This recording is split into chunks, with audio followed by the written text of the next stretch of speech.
او په دې ویډیو کې زه غواړم تاسو ته دا وښایم چې مای کمپیوټر څه شي ته وایي. مای کمپیوټر هغه ځای دی چې په هغه کې ټول سافټویر موجود دي. ټول سافټویر دا داسې دی لکه د کمپیوټر مغز تقریبا. هغه ځای دی چې تاسو ورځئ دلته مای کمپیوټر ته په دې کې ټول ډیسکونه کتلی شئ، هم د کمپیوټر خپل حافظه کې کتلی شئ او هم تاسو چې کوم شی ور اچوئ ویډیو، عکس او کوم فایلونه چې اچوئ هغه په مای کمپیوټر کې باید موجود وي. صحیح شو؟ که چیرې تاسو وګورئ په سټنډرډ خپل کمپیوټر اوس خلاص کړئ او په هغه کې تاسو وګورئ، په هغه کې تاسو دا رقم شکل لیدلی شئ. هارډ ډیسک کې لیدلی شئ، فلافي ډیسکونه په ډېرو زړو کمپیوټرو کې موجود دي، د نیټورک کې لیدلی شئ، خپل د انټرنیټ هم کې لیدلی شئ. که چیرې تاسو فلش یا سی ډي ور واچوئ هغه هم په دې ځای کې وینئ. صحیح شو؟ نو اوس به راشو زه به تاسو ته وښیم چې څه رقم کړلی شئ تاسو خپل مای کمپیوټر ووینئ.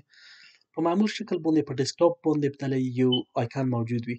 که چیرې تاسو په دې رقم نشوئ پیدا کولی، بله اسانه لارې دا ده چې تاسو راشئ عادي هر فولډر چې خلاصوئ هغه خلاص کړئ.